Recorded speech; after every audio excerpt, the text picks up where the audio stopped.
jalan. Aku tahu Tuhan sediakan jalan. Dalam doaku pandang malam gelap jadilah terang. Aku tahu Tuhan sediakan jalan. Kita sudah sampai pada kitab Hakim-Hakim. Sebelum masuk di Hakim-Hakim, Allah melalui Musa sudah memperingatkan, ada 3 ya saudara. Saya perlu bacakan peringatan-peringatan itu. Yang pertama, Tuhan akan membiarkan engkau terpukul kalah oleh musuhmu. Bersatu jalan engkau akan keluar menyerang mereka, tetapi bertujuh jalan engkau akan lari dari depan mereka, sehingga engkau menjadi kengerian bagi segala kerajaan di bumi. Itu yang pertama. Lalu yang kedua, suatu bangsa yang tidak kau kenal akan memakan hasil bumimu dan segala hasil jeripayamu. Engkau akan selalu ditindas dan diinjak. Peringatan yang ketiga, maka dengan menanggung lapar dan haus, dengan telanjang dan kekurangan akan segala-galanya, engkau akan menjadi hamba kepada musuh yang akan disuruh Tuhan melawan engkau. Ia akan membebankan kuk besi ke atas tengkukmu sampai engkau dipunahkannya. Itu dicatat dalam Ulangan 28. Saudara-saudara, peringatan-peringatan itu tidak dilanggar. Manakala pemimpinnya pada waktu itu Yosua juga menjaga diri untuk mengikut Allahnya dengan sepenuh hatinya. Tapi setelah itu justru yang dilarang Allah yang dilakukan. Karena apa? Menarik hati. Lah ini saudara, apa yang menyebabkan umat itu jatuh? Ayat 28. Setelah orang Israel menjadi kuat, mereka membuat orang Kanaan itu menjadi orang Rodi dan tidak menghalau mereka sama sekali. Mari kita perhatikan. Setelah orang Israel menjadi kuat, mereka membuat orang Kanaan itu menjadi orang Rodi, berarti dimanfaatkan. Dan tidak menghalau mereka sama sekali, berarti tidak melakukan apa yang Tuhan perintahkan. Setelah menjadi kuat, tidak menghalau mereka. Kuat di sini berarti bisa menguasai, bisa memperbudak mereka, bisa menjadikan mereka dapat menghasilkan dan sebagainya. Maka yang lemah, sekarang umat itu lemah terhadap apa? Firman Tuhan. Padahal diperintahkan apa? Harus dihalau, harus dimusnahkan. Dan ini bukan hanya terjadi orang per orang, terjadi merata hampir kepada seluruh suku. Saya perlu bacakan, kalau dosa itu cepat sekali menularnya, kalau tidak taat itu mudah sekali untuk dapat menyebar begitu loh. Saya perlu bacakan, ini catatannya. Suku Manasye yang pertama tidak menghalau penduduk Bet-Sean dan penduduk segala anak kotanya. Suku Manasye. Yang kedua, suku Efraim pun tidak menghalau orang Kanaan yang diam di Geser, sehingga orang Kanaan itu tetap diam di tengah-tengah mereka di Geser.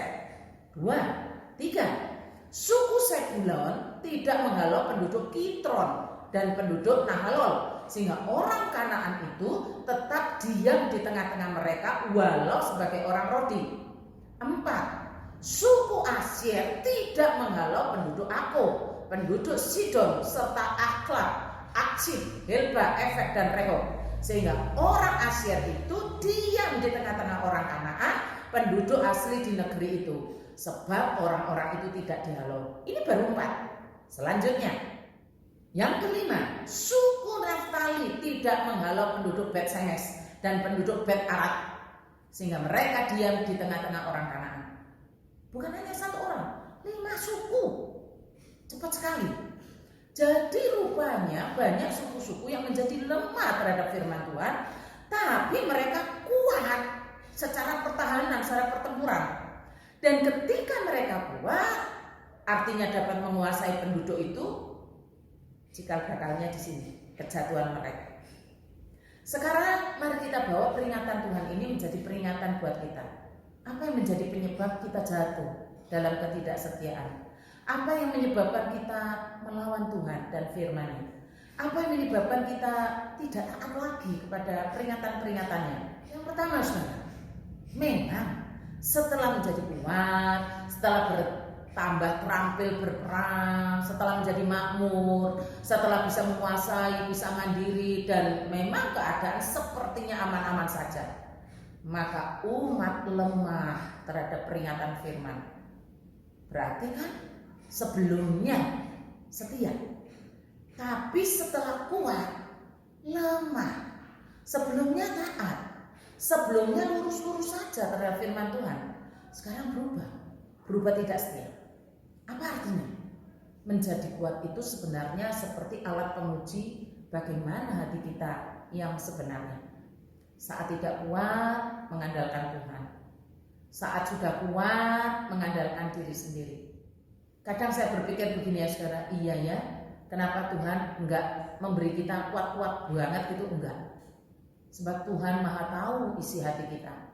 Kalau dikasih kuat, hati kita yang lemah terhadap firman-Nya dan jauh daripada Allah. Sadarkah kita? Mengapa kita tidak dikasih kuat-kuat amat? Mengapa kita tidak dikasih terlalu? Tapi cukup. Itu karena Tuhan sayang kita. Hati kita mudah sekali lemah untuk setia, lemah terhadap firman-Nya. Sekarang yang kedua, bangsa-bangsa yang tidak ditumpas itu, yang tidak dihalau itu, dan dibiarkan hidup di antara umat, sekarang dianggap lemah, dianggap tidak berdaya, dianggap kecil dan tidak bisa berpengaruh apapun terhadap komunitas umat Allah, karena memang waktu itu umat Allah bisa mengalahkan. Lupa kalau dirinya sendiri dulu umat itu ya seperti itu, dipandang kecil, dipandang lemah, dipandang tak berdaya, dan akhirnya menjadi bangsa yang kuat. Kalau kita ikuti kisahnya saudara, akhirnya mereka dikalahkan.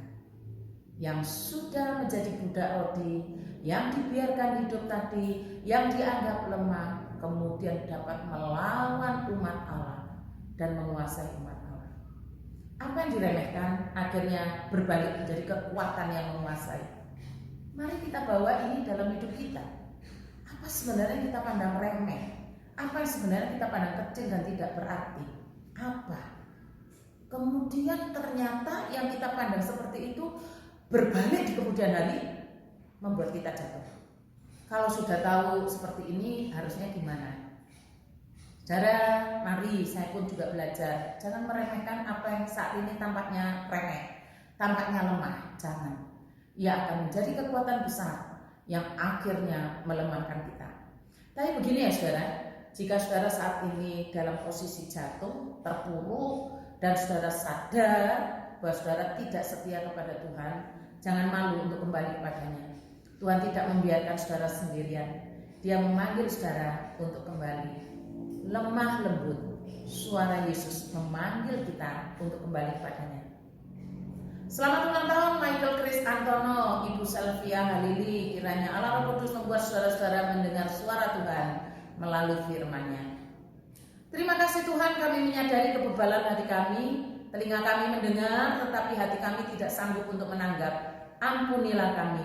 Kiranya Roh-Mu mendidik kami agar membenci ketidaksetiaan. Mendoakan untuk Aceh dan Selvia Halili yang hari ini berulang tahun. Kiranya Roh Kudus menolong sehingga mereka dengar-dengaran akan firman-Mu. Pakailah Aceh Tuhan sebagai alat dalam kerajaan-Mu dengan dukungan orang tuanya. Tolonglah Selvia Halili agar mengalami perjumpaan secara pribadi dengan Tuhannya.